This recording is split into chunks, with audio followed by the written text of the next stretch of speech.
奉耶稣圣名说话。我们先做一个祷告，来开始今晚的聚会。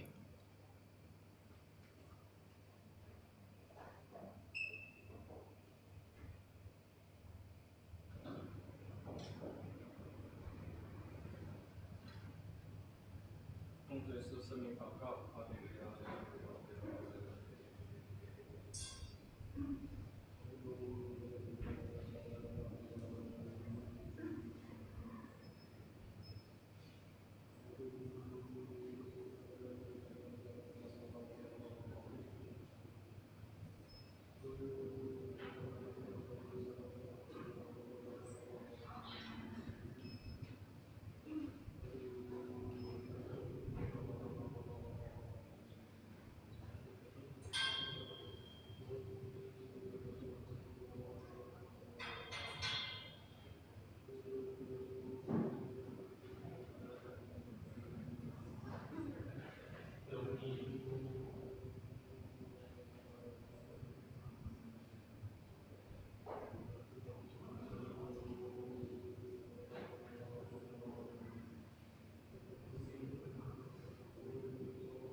奉耶稣圣名在这里领诗。In the name of Lord Jesus, I lead him.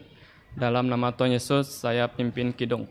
首先唱诗58首 ，Sing Hymn 58, nyanyi kidung 58.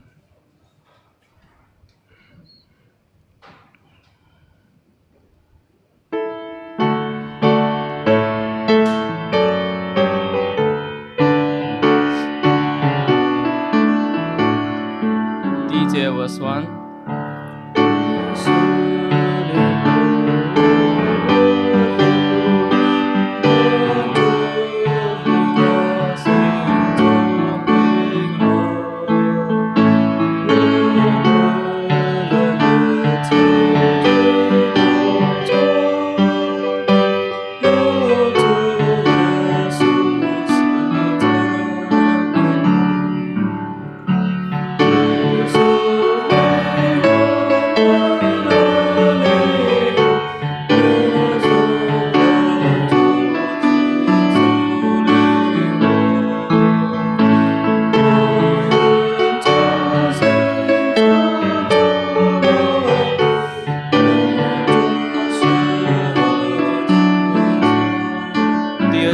Verse 2.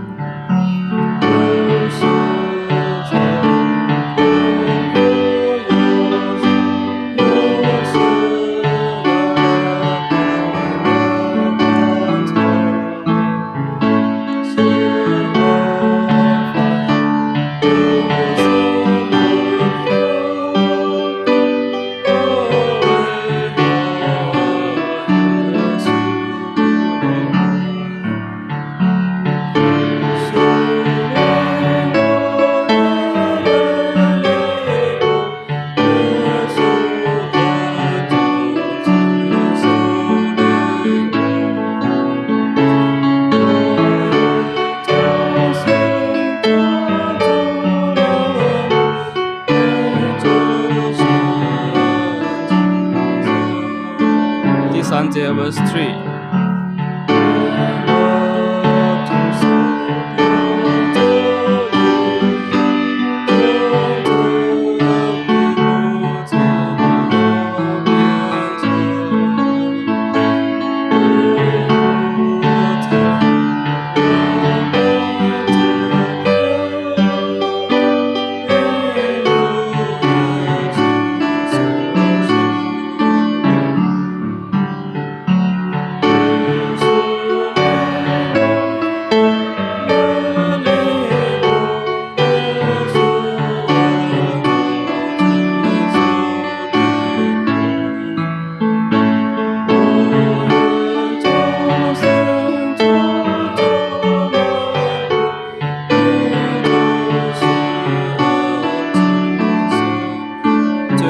Last verse.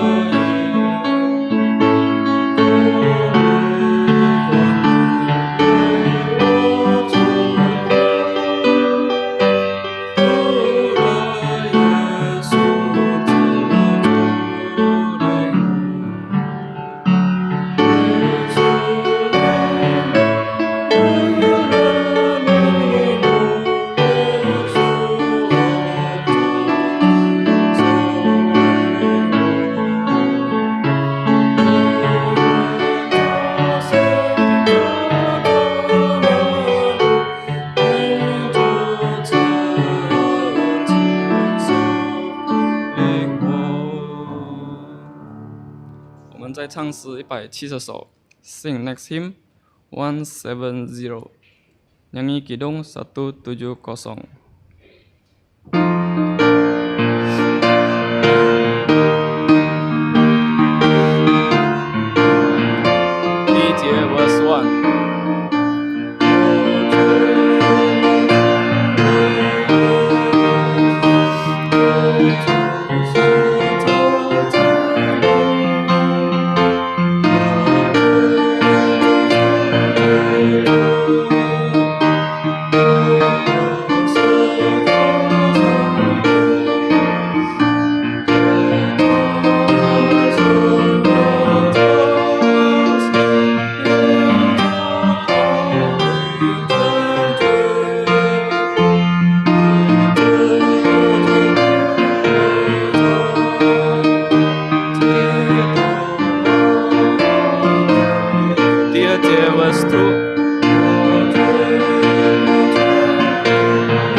第三节 verse 3。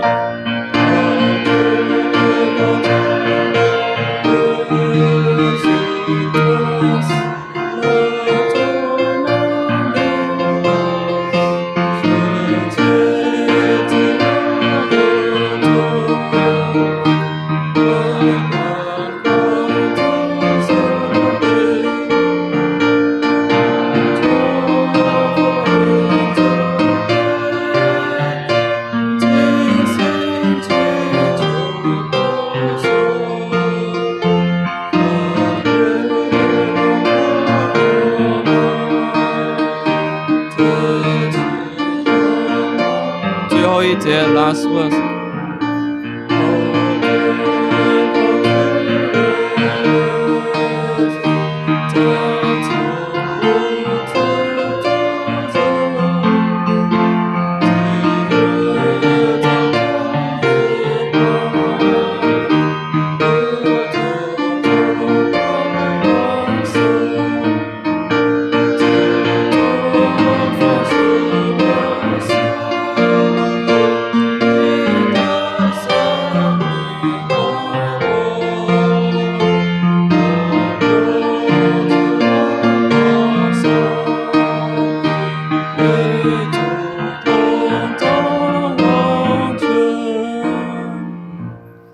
在唱诗263首 Hymn 263 Nyanyi Kidung 263.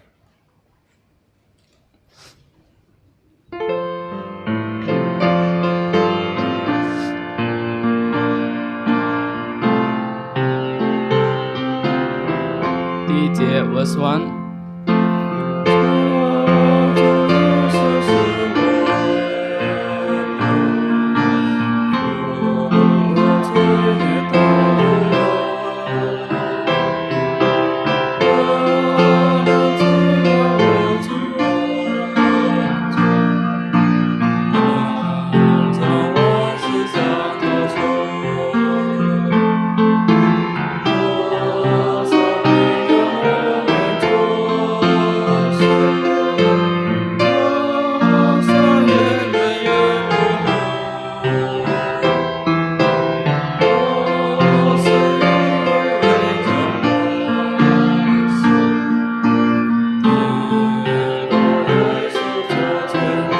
第二节 verse 2。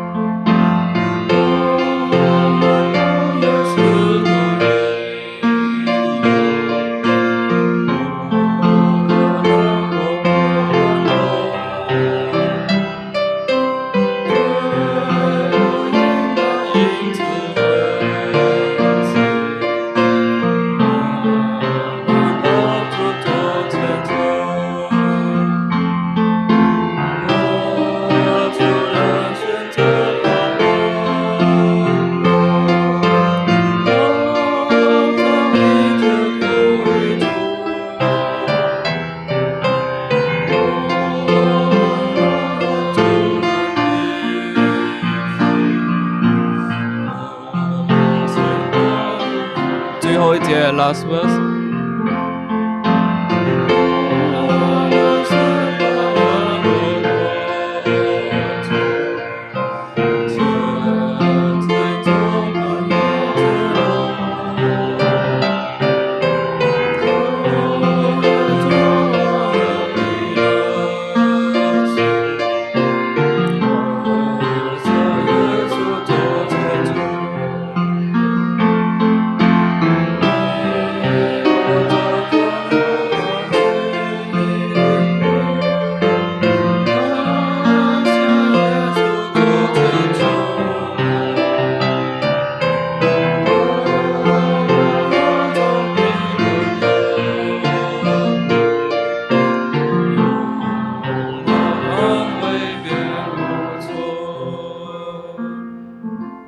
在唱诗270首 Sing next hymn 270 Kidung 270.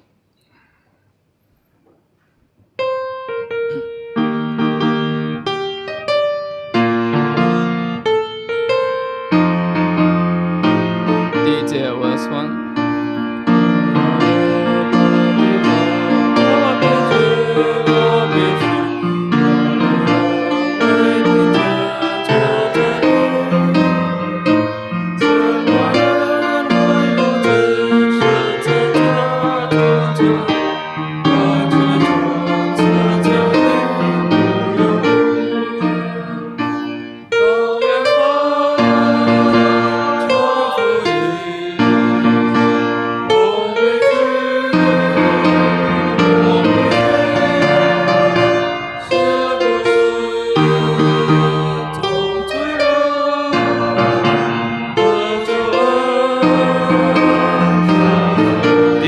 Verse 2.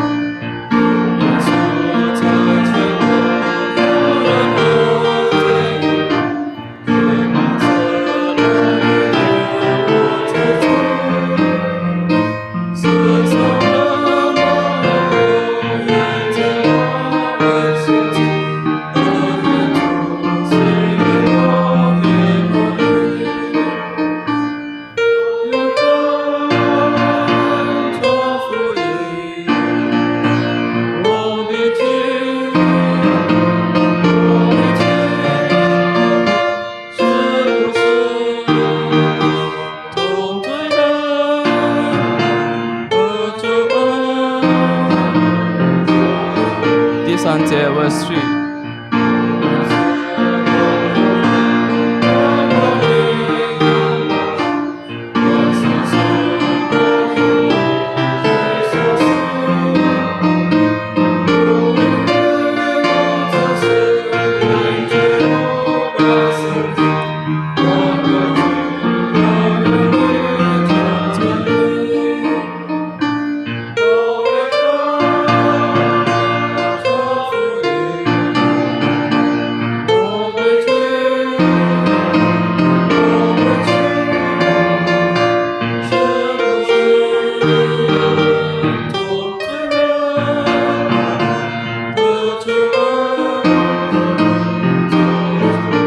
The last verse.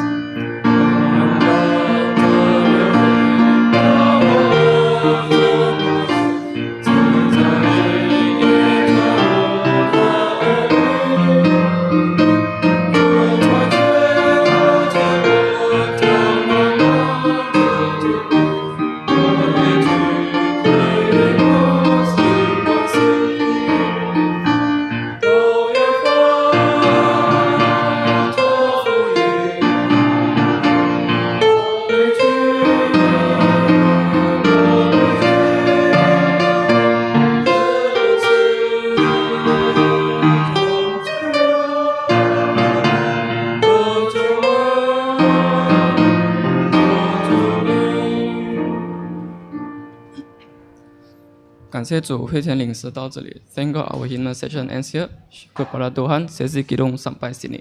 Haleluya.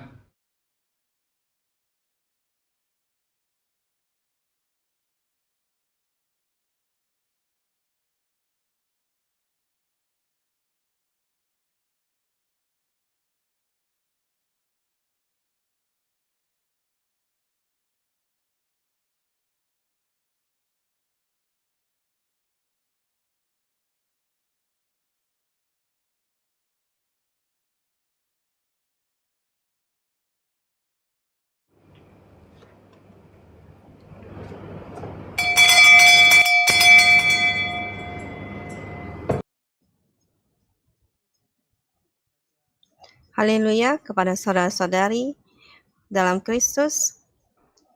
Selamat malam.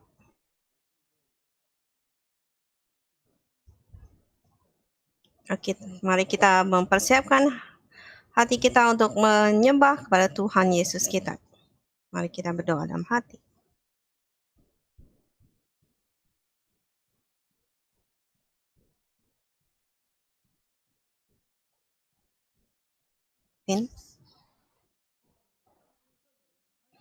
Dalam nama Tuhan Yesus memulakan kebaktian malam hari ini. Berdiri naikkan kidung 64. Di dalam kegelapan ini, kita perlu pimpinan terang Tuhan. The true light.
Terang dari surga yang begitu ajaib dan menerangi jiwa kita, bukan hanya memberikan hidup, tapi juga menghilangkan kegelapan.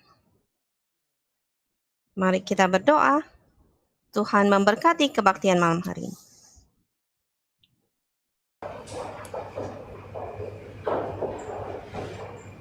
奉主耶稣圣名祷告，哈利路亚！感谢赞美主耶稣，哈利路亚，哈利路亚，哈利路亚，哈利路亚，哈利路亚，哈利路亚。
哈利路亚，感谢主耶稣，阿门。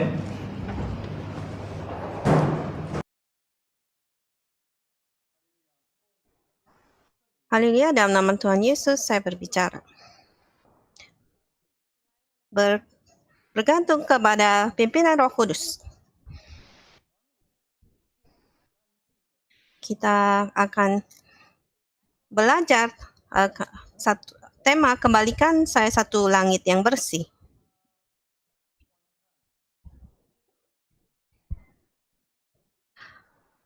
Para nabi melihat dan apa yang mereka lihat. Kita melihat kitab Yeremia. Yeremia pasal 4. Yeremia pasal 4 ayat 23. Yeremia 4:23.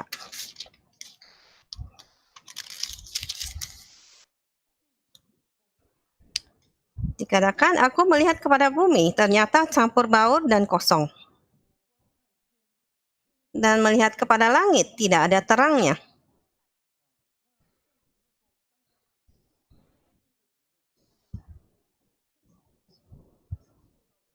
Di sini Alkitab mengatakan dia melihat kepada bumi kelihatan seperti ini.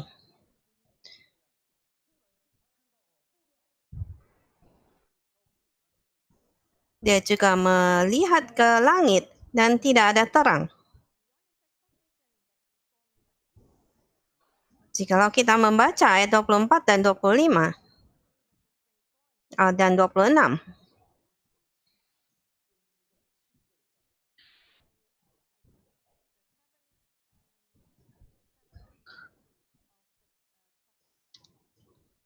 Ini adalah pandangan Nabi, ada 7.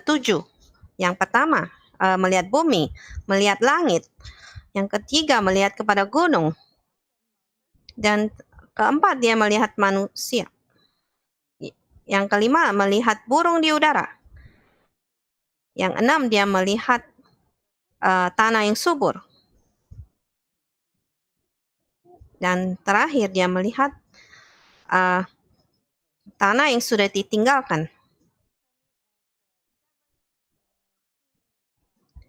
Ini adalah 7 penglihatan daripada Nabi. Dengan kata lain, waktu dia melihat bumi, semua kosong. Siapa yang tidak mau melihat langit yang bersih? Sewaktu kita melihat ke langit, kita mau melihat awan. Karena itu akan memberikan kita sukacita dalam hati.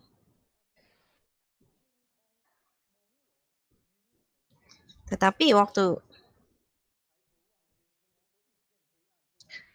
kalau kita melihat kepada langit dan hanya melihat kegelapan,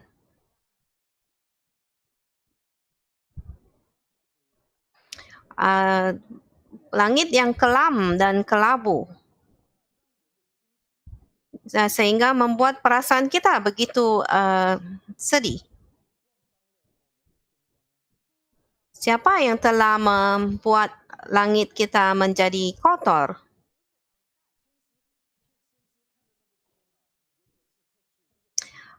Nabi melihat ke langit, itu ada banyak langit.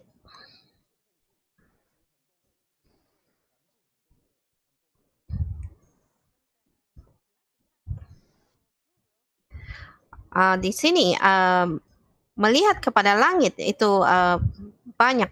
Apakah si setan yang membuat kotor langit itu? Yang kedua, apakah manusia sendiri yang membuat langit itu menjadi kotor?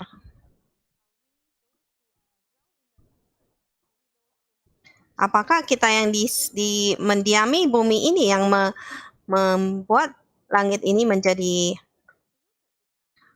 kotor?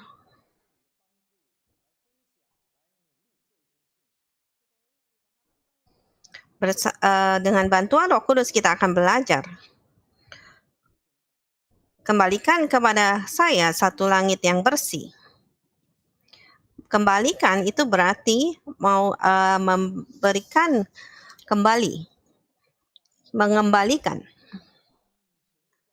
Mengembalikan berarti mengembalikan keadaan kepada sebelumnya.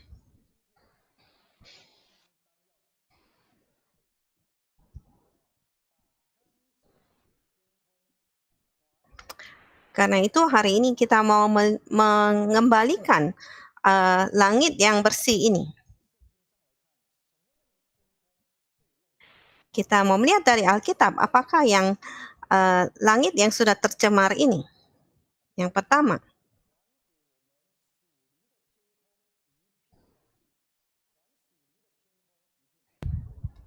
kembalikan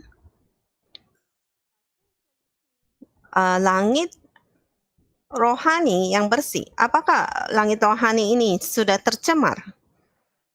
Kita melihat Wahyu pasal 9. Wahyu 9 ayat 1 dan 2.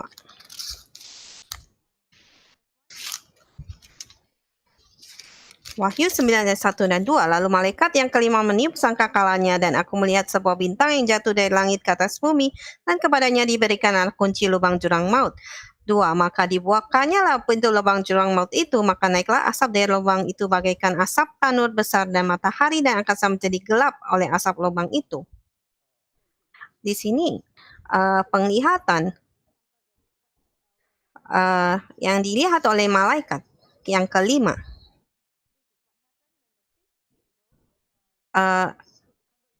Malaikat yang kelima meniup sangkakala.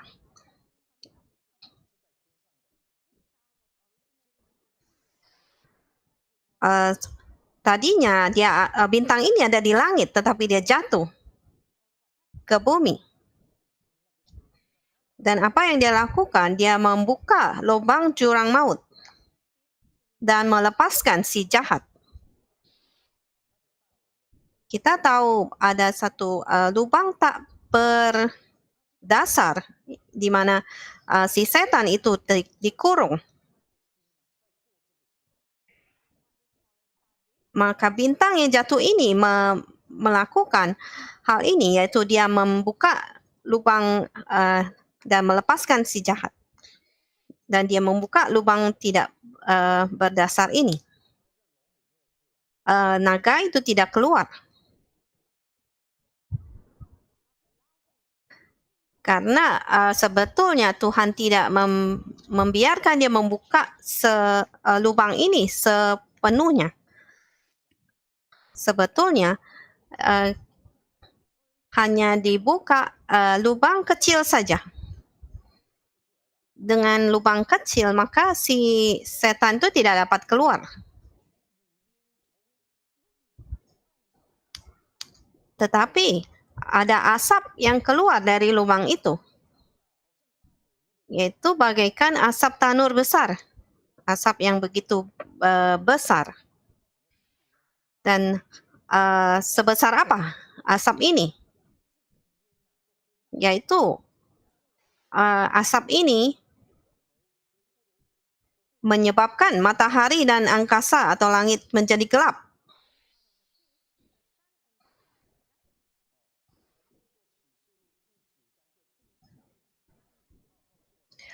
Di Wahyu pasal 9, melalui malaikat yang kelima, Tuhan memberitahu kita, dikarenakan asap dari lubang ini, maka matahari dan angkasa menjadi gelap.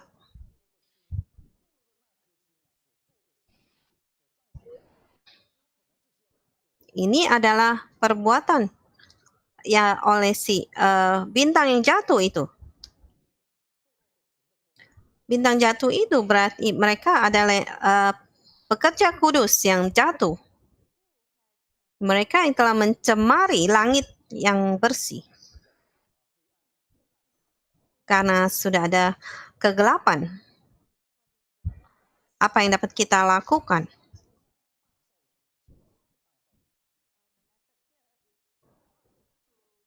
Maka di sini Tuhan mau melakukan pembersihan. Kita melihat Wahyu 12 ayat 1 dan 2. Wahyu pasal 12 ayat 7 dan 8. Ayat 7 dan 8. Ayat 7, maka timbullah peperangan di surga. Mikael dan malaikat-malaikatnya berperang melawan naga itu, dan naga itu dibantu oleh malaikat-malaikatnya. Ayat 8, tetapi mereka tidak dapat bertahan, mereka tidak mendapat tempat lagi di sorga. Di sini dikatakan ada peperangan di sorga. Ini adalah peperangan secara rohani, bukan peperangan di antara manusia. Ini adalah peperangan antara malaikat dengan si setan. Tapi di sini dikatakan mereka tidak dapat bertahan. Di ayat 8 dikatakan mereka tidak mendapat tempat lagi di sorga.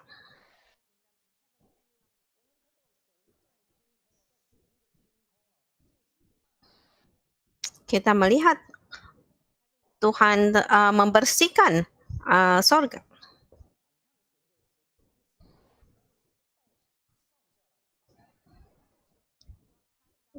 Tuhan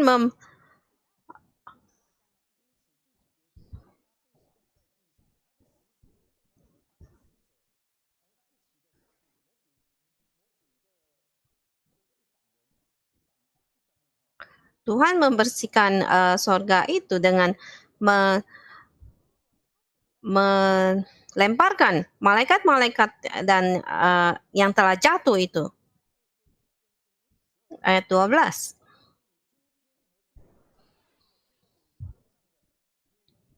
Ayat 12, karena itu bersukacitalah hai sorga dan hai kamu sekalian diam di dalamnya.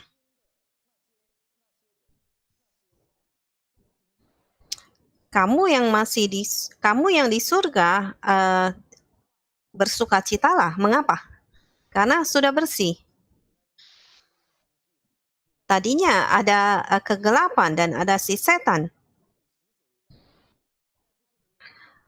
Tadinya sorga itu sudah tercemar karena ada si setan dan asap yang membuatnya menjadi gelap. Tetapi semua telah dilemparkan keluar oleh Tuhan.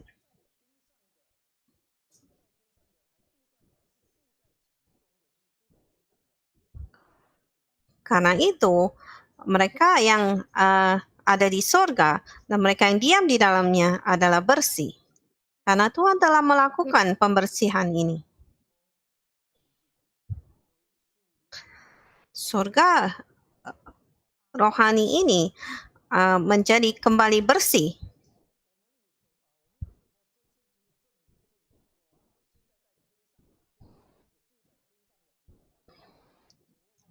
Apakah kita mempunyai bukti bahwa mereka yang tinggal diam di dalam surga itu bersih dan tidak berdosa? Kita melihat 1 Timotius pasal 5. Ini adalah jawaban yang ditulis oleh Rasul Paulus. Kita kalau tidak memperhatikan dengan baik, kita tidak akan menyadari ini adalah jawaban.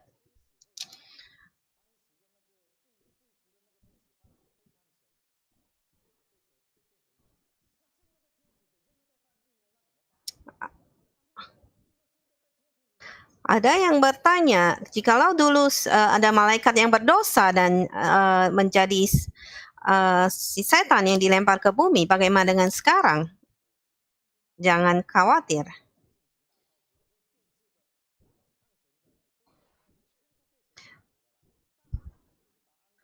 Karena Tuhan telah membersihkan semuanya, mereka yang berdosa telah dilemparkan ke bumi. Kita melihat pasal 5 ayat 21, 1 Timotius 5 ayat 21, di hadapan Allah dan Kristus Yesus dan malaikat-malaikat pilihannya, kupesankan dengan sungguh kepadamu, camkanlah petunjuk ini tanpa prasangka, dan bertindaklah dalam segala sesuatu tanpa memihak. Di sini dikatakan, kita adalah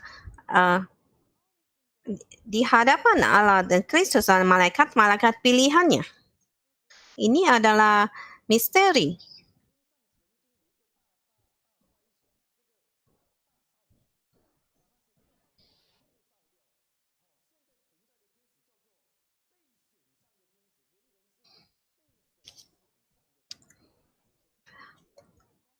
Sudah terjadi suatu pembersihan oleh Tuhan dan malaikat-malaikat yang berdosa telah dilemparkan ke bumi. Maka mereka yang tertinggal adalah malaikat pilihan yang bersih.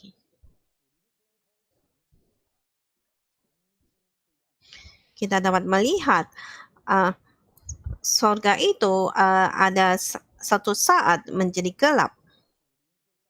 Tetapi Tuhan telah membersihkan semuanya itu.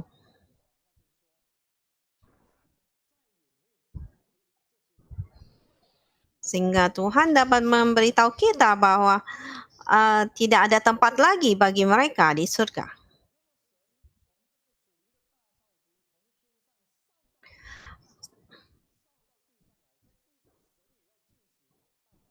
Waktu Tuhan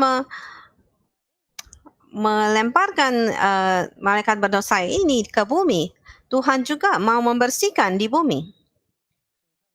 Kita melihat 1 Yohanes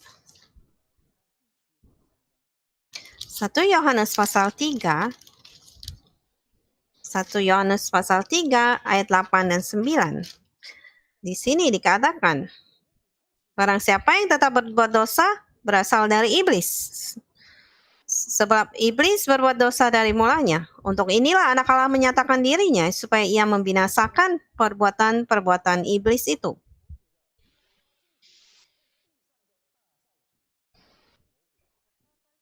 Untuk inilah anak Allah menyatakan dirinya, yaitu supaya ia membinasakan perbuatan-perbuatan iblis itu.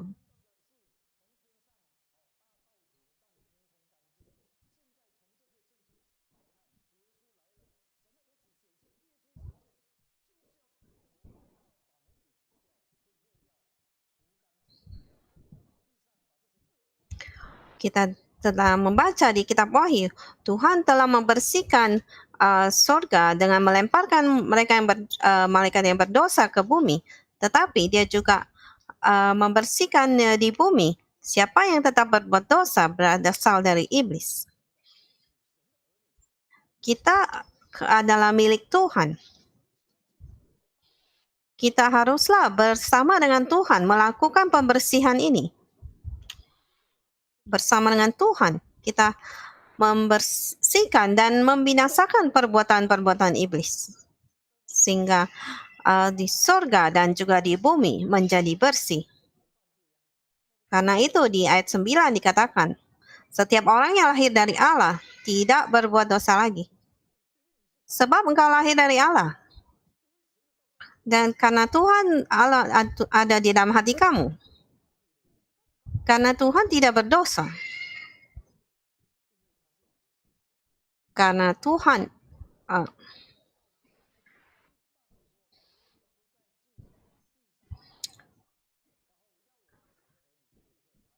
di sini kita dikatakan Tuhan telah membersihkan bumi ini dan dia mau anak-anaknya juga bersama dengan dia membersihkan.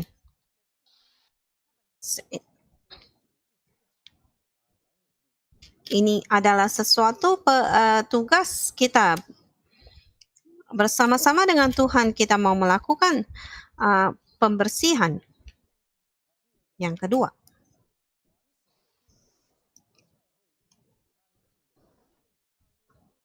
mengembalikan gereja menjadi surga yang bersih. Apakah gereja itu tercemar? Gereja itu bait Tuhan. Mari melihat Matius. Matius pasal 21. Matius 21 ayat 12. Ayat 12 dan 13. Lalu Yesus masuk ke bait Allah dan mengusir semua yang berjual beli di halaman bait Allah. Ia membalikkan meja-meja penukar uang dan bangku-bangku pedagang merpati. 13. Dan berkata kepada mereka, ada tertulis rumahku akan disebut rumah doa. Tapi kamu menjadikannya sarang penyamun. Di sini Tuhan Yesus pergi ke bait Allah. Dan apa yang dia lakukan?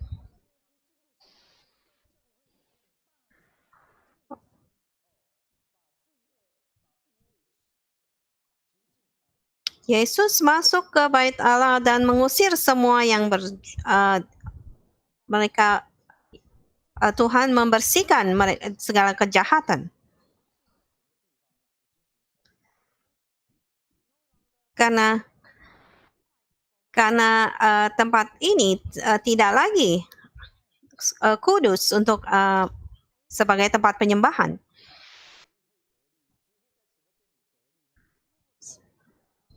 Siapa yang dapat mendapat keuntungan di bait Allah? Siapa yang berjual beli? Siapa yang telah membuat bait Allah ini menjadi sarang penyamun? Di Markus 11 ayat 18, di ayat 18 dikatakan.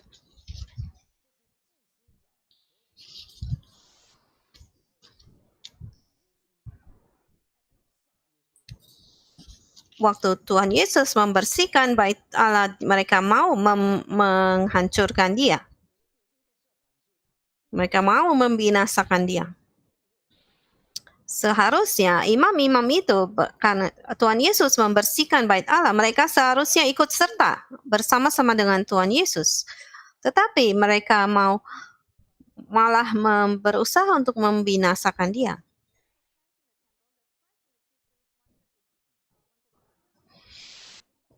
Maka jawabannya sudah jelas. Siapa yang mendapat keuntungan dari keadaan ini? Yaitu para imam dan juga imam-imam kepala dan ahli-ahli Taurat.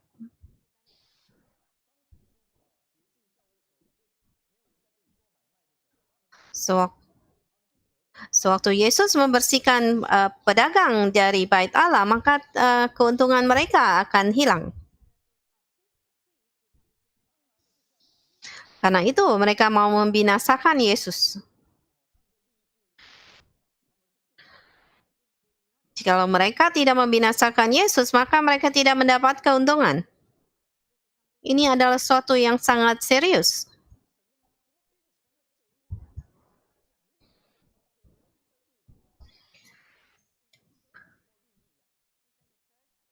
gereja atau bait Allah adalah tempat penyembahan. Bagaimana mungkin menjadi suatu sarang penyamun ataupun tempat berjual beli? Karena itulah gereja itu harus dibersihkan. Karena itu kita harus kembalikan gereja itu menjadi langit yang bersih. Kita harus bersama-sama dengan Yesus membersihkan bait suci Tuhan. Di Perjanjian Lama kita pun dapat melihat bait Tuhan yang telah dicemari. Kita melihat Yehezkiel pasal 8.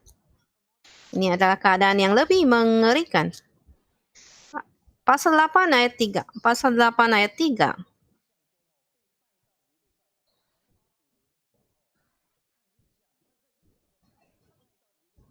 Yehezkiel mendapatkan penglihatan. Dia telah dibawa Tuhan ke Yerusalem untuk melihat. Dia melihat di ayat 3 di bagian bawah.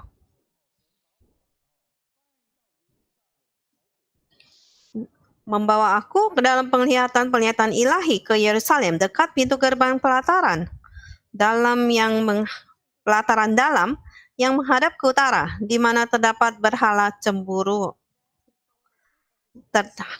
berhala cemburuan yang menimbulkan cemburu itu. Ini adalah sesuatu yang menakutkan. Ayat 5. Ada yang lebih mengerikan lagi di ayat 5. Kamu terus melihat. Lihat ke utara. Lihat ayat ke-7. Dia pun dibawa ke pintu pelataran. Di ayat 7, dia melihat ada lubang di dalam temboknya. Dan dia dapat melihat perbuatan-perbuatan jahat terlihat di tembok itu. Dan kita melihat di ayat 11. Dan di hadapannya berdiri 70 orang tua-tua kaum Israel dengan Yazanya bin Safan di tengah-tengah mereka, dan masing-masing memegang bokor ukupannya di tangannya, dan keharuman dari asap ukupan itu naik ke atas. 70 orang-orang tua kaum Israel. Itu berarti semua penatua dari kaum Israel. Semua penatua, semua pemimpin telah terjatuh.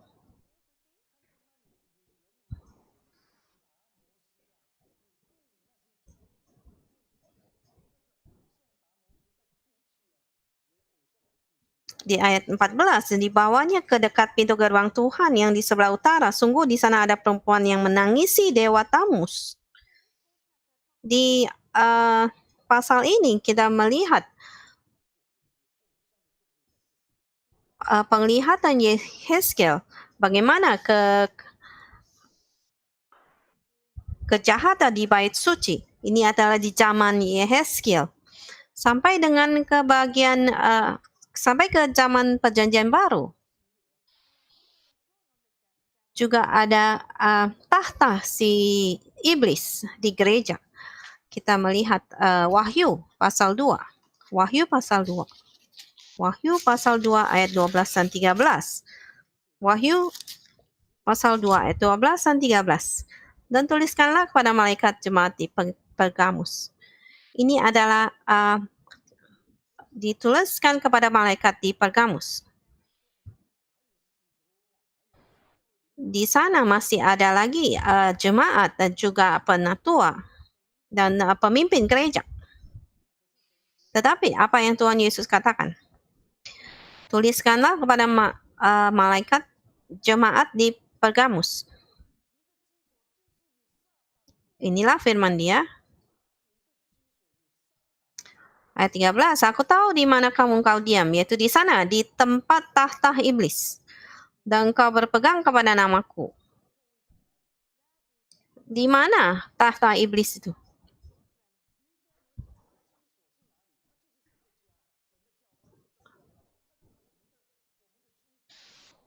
Di manakah uh,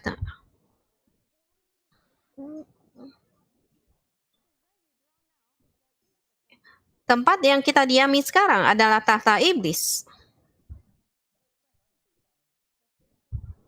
Mereka yang telah mati martir.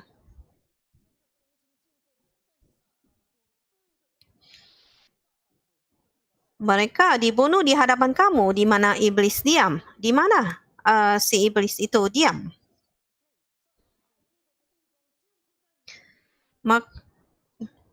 Kita lihat bahwa di mana iblis diam itu adalah di tengah-tengah kamu.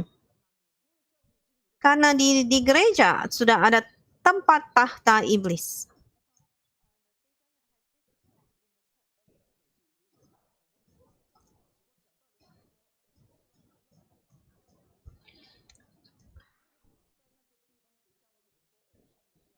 Tetapi sayang sekali ada pendeta ataupun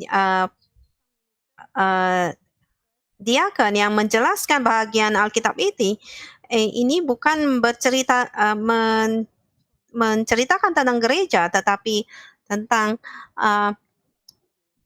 kuil-kuil di luar. Di ayat 13.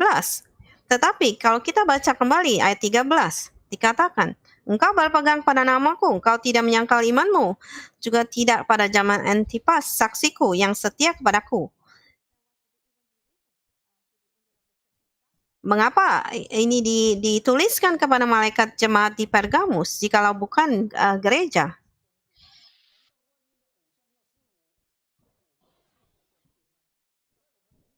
Apakah kuil-kuil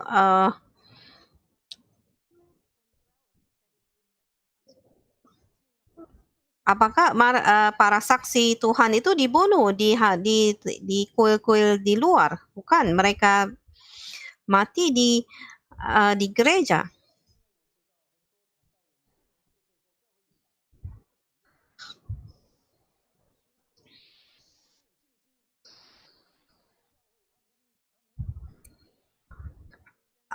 Alasan mengapa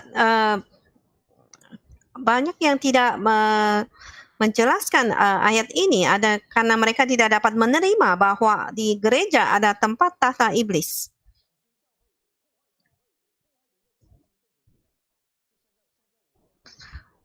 Jikalau pendeta mengatakan bahwa tahta iblis itu ada di gereja, maka mereka menganggap itu adalah suatu yang akan menghancurkan iman jemaat.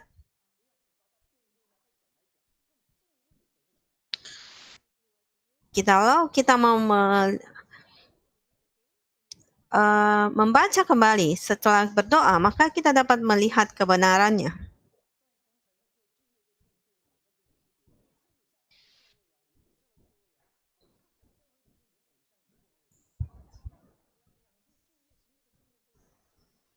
Di penglihatan Yehezkiel, dia juga dapat melihat tahta iblis itu juga ada di bait suci, di bait Allah, dan demikian juga di Perjanjian Baru. Karena itu kita harus mengembalikan gereja itu menjadi langit yang bersih.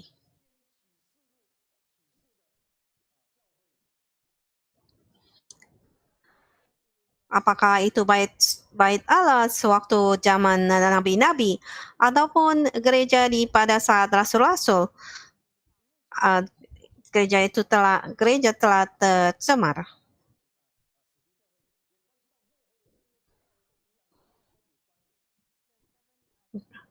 Tujuh gereja di kitab Wahyu juga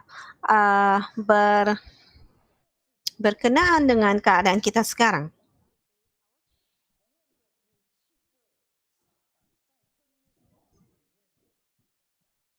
Demikian juga ada 7 kesaksian di mana si setan menghancurkan iman di gereja. Yang pertama, naga yang besar. Saya sudah pernah membahas tentang gereja di kitab Wahyu. krisis gereja dari kitab Wahyu. Yang pertama, ada naga yang besar di gereja. Yang kedua, ada makanan yang dipersembahkan kepada berhala di gereja.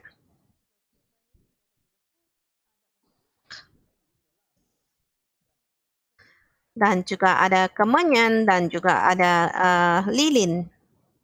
Siapa yang mempersembahkan kepada berhala? Ini adalah menakutkan. Jikalau Tuhan tidak memperlihatkan semua ini, kita tidak tahu. Ada naga yang besar dan juga ada yang sedang mempersembahkan persembahan kepada berhala. Dan ada satu tahta di atas mesbah. Siapa yang duduk di kursi besar ini? Siapa yang akan duduk di kursi besar ini? Apakah Tuhan Yesus? Tuhan Yesus duduk di atas tahta. Jangan menurunkan Tuhan Yesus untuk duduk di kursi di bawah mesbah. Dan si setan itulah yang duduk di kursi itu. Kursi itu ada di depan, ada di gereja. Yang keempat,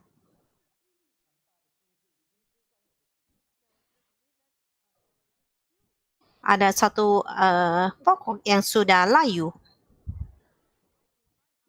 dan ada di tengah-tengah gereja. Ini adalah kesaksian yang saya dengar sendiri.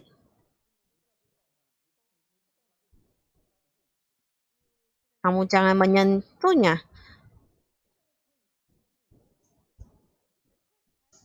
Gereja adalah tempat yang ada kehidupan. Bagaimana mungkin ada satu pokok yang layu?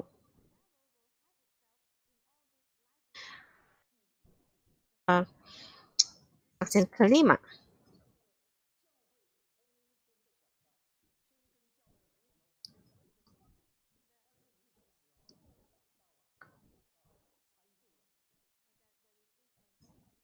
Ada ular yang besar yang menghubungkan bumi dan langit. Dan yang keenam,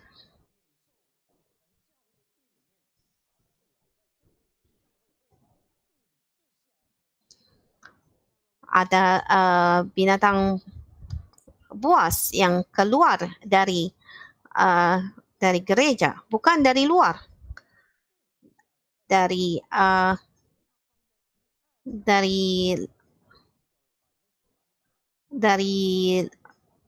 lantai dari gereja. Dan ada satu binatang yang berwarna hijau dan dia melompat-lompat di gereja. Dan juga ada yang sepenuhnya hitam dan sangat berkuasa.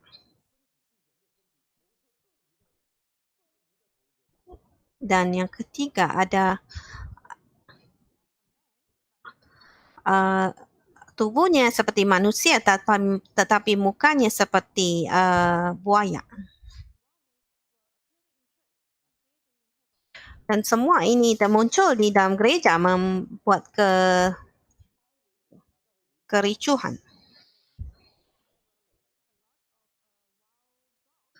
Dan berikutnya ada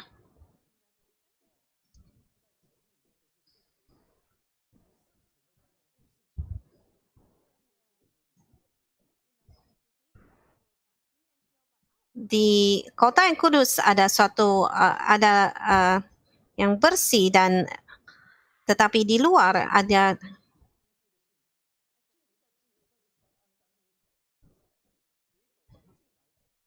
ada binatang liar.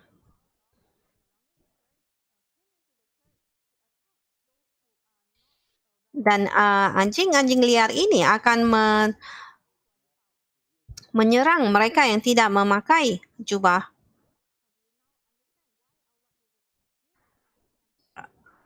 Karena itu kita dapat mengerti mengapa Yesus mau membersihkan gereja. Kita mengerti mengapa Yesus mau memberitahu kita bahwa dengan melalui kesaksian ini bahwa gereja itu sudah menjadi kotor, sudah tercemar.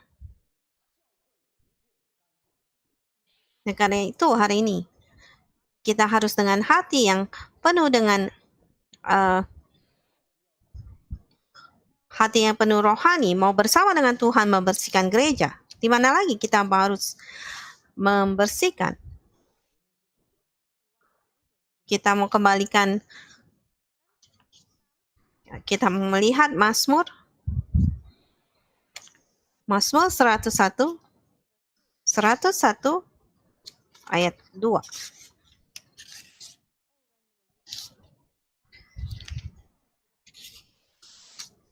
Ayat 2. Aku hendak memperhatikan hidup yang tidak bercela. Bila engkau datang kepadaku, aku hendak hidup dalam ketulusan hatiku di dalam rumahku. Daud melalui banyak permasalahan dan ini adalah salah satu doa pengampun, permohonan ampun daripada Daud. Mengapa? Bilakah engkau akan datang?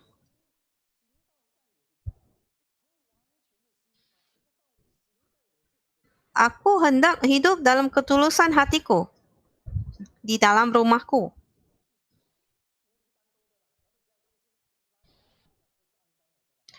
Rumahnya ada di dalam kekacauan. Anak yang mau membunuh ayahnya, apakah ada suatu rumah yang demikian? Dan di antara saudara juga mereka mau membunuh sesama saudara. Apakah ada keluarga di mana bukankah kita melihat keluarga ini sangat kacau?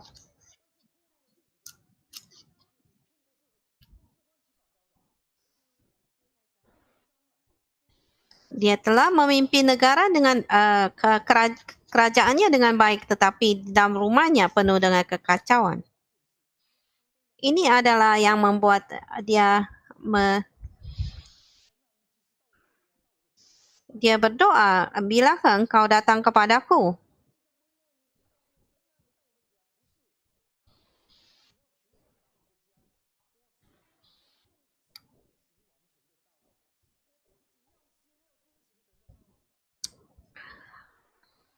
Di sini Daud tidak bertanya atau mengundang Tuhan untuk datang ke rumahnya, tetapi dia berkata, aku hendak memperhatikan hidup yang tidak bercela. Bilakah engkau datang kepadaku? Dia tahu dia harus memperhatikan hidupnya yang tidak bercela dan hidup dalam ketulusan. Apakah kita layak untuk mengundang Tuhan Yesus untuk datang?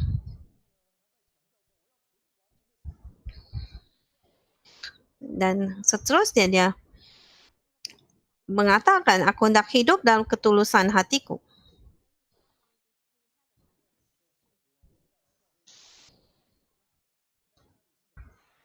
Hari ini di gereja kita dapat melihat jemaat secara luaran begitu baik, tetapi apa yang terjadi di dalam rumah mereka?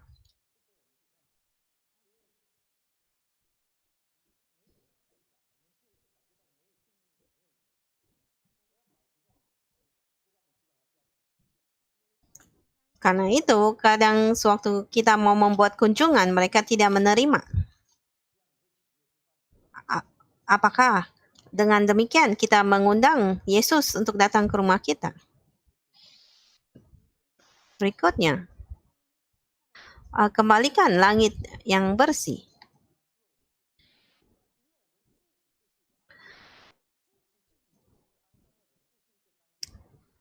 kadang diri kita sendiri yang telah mencemari langit. Ini adalah yang Tuhan Yesus katakan. Kita melihat Markus pasal 7 ayat 14 sampai 23. Sini dikatakan hati kita sudah dicemari. Apa yang mencemari hati kita?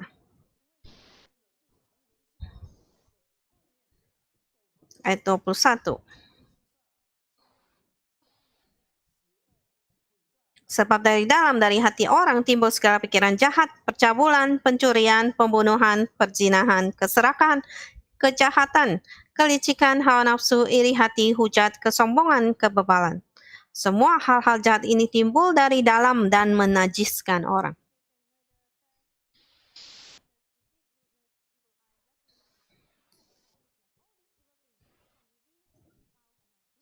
Mengapa Tuhan Yesus mengatakan semua ini?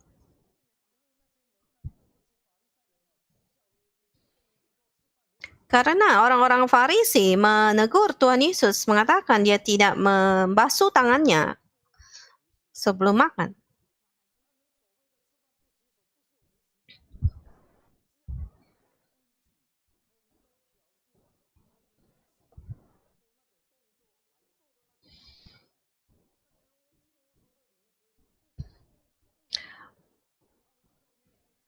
Mereka mengatakan Tuhan Yesus makan tidak membasuh tangannya, sebetulnya itu adalah suatu tradisi dan juga peraturan yang dibuat oleh orang-orang Farisi yang tidak penting. Tuhan Yesus menjelaskan, walaupun saya tidak membasuh tangan, saya tidak menyakiti orang lain. Apa yang keluar dari dalam, itulah yang akan menyakiti orang lain. Karena hatinya yang kotor. Karena itu kita harus mengembalikan diri kita sendiri langit yang bersih. Karena itu di Amsal pasal 4. Inilah bagaimana kita dapat membersihkan hati. Ayat 24. Buanglah mulut serong daripadamu dan jauhkanlah bibir yang berdolak-dalik daripadamu. Setelah ayat itu, kita dapat melihat bagaimana kita membersihkan hati kita, yaitu melalui mulut dan melalui mata, dan seterusnya. Jika kita mau mengikuti firman Tuhan ini, maka kita akan, bukan hanya kita akan menjadi bersih.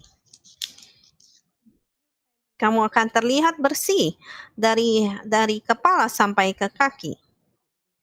Karena di dalam hatimu sudah bersih.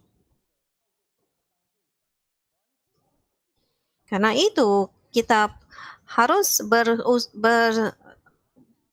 berjuang untuk dengan bantuan Roh Kudus membersihkan hati kita.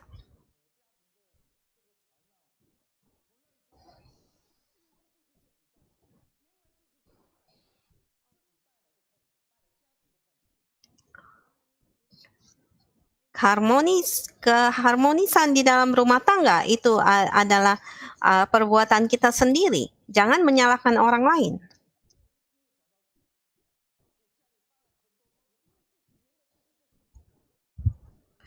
Kita telah membawa banyak kesusahan kepada keluarga. Ternyata itu berasal daripada hati kita yang tidak tulus.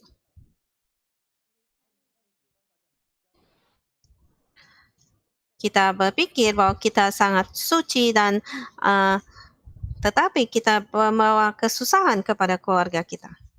Kita berdoa semoga Roh Kudus mau menolong kita. Sehingga kita boleh mengembalikan hidup diri kita kepada langit yang bersih. Bukan orang lain yang mencemari, tapi diri kita sendiri. Yang terakhir, kembalikan langit yang bersih. Yaitu bumi yang kita tinggal saat ini. kita melihat Kejadian pasal 1 ayat 2. Kejadian 1 ayat 2. Bumi belum berbentuk dan kosong, gelap gulita menutupi samudra raya, dan roh Allah melayang-layang di atas permukaan air. Ini adalah suatu bumi yang menakutkan dan gelap.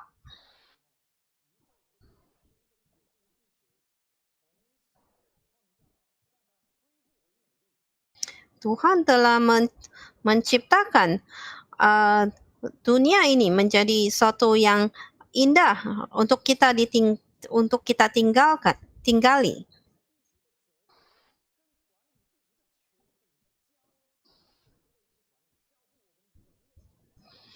Dan setelah Tuhan menciptakan bumi ini, maka Tuhan memberikan kuasa kepada manusia untuk mengatur semua ini.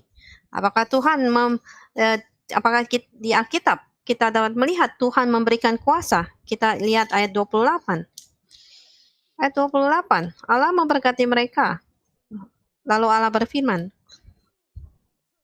beranak cuculah dan bertambah banyak, penuhilah bumi dan taklukkanlah itu, berkuasalah atas ikan-ikan di langit dan ikan-ikan di laut dan burung-burung di udara, dan atas segala binatang yang merayap di bumi.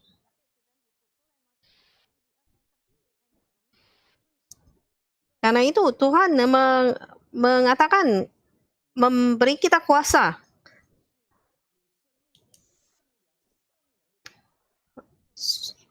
Sewaktu Tuhan memberikan bumi ini kepada manusia, itu adalah suatu yang bumi yang begitu indah dan bersih. Karena kegelapan yang semula sudah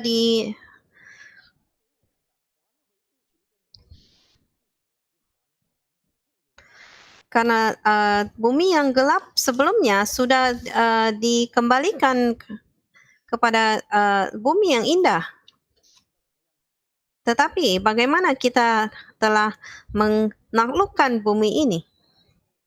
Mengapa begitu banyak kesusahan dan penderitaan?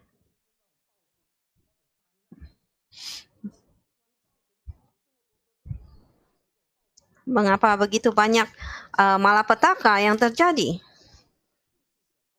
Dan kita kembali menyalahkan Tuhan. Tuhan tidak pernah menciptakan malapetaka ataupun bumi yang penuh dengan kesusahan. Tuhan memberikan bumi yang indah kepada kita. Karena manusia sendiri yang tidak mengatur dengan baik. Dan manusia juga yang telah menghancurkan bumi ini.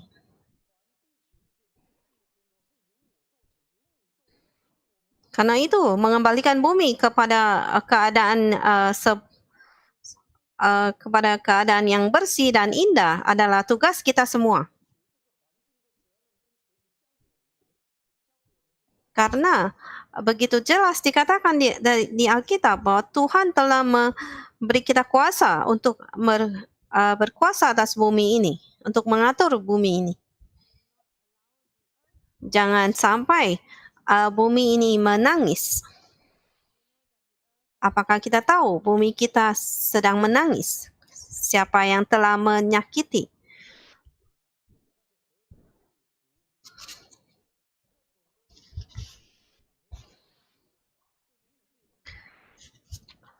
Sampai keadaan di mana tidak ada tempat bagi pokok untuk tumbuh dan juga burung-burung untuk tinggal.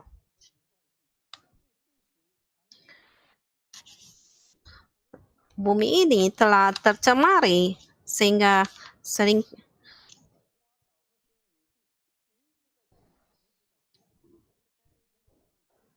burung-burung dan ikan-ikan dan semua binatang mereka bersedih. Mereka adalah yang harus kita atur. Tapi marilah kita mengasihi bumi ini.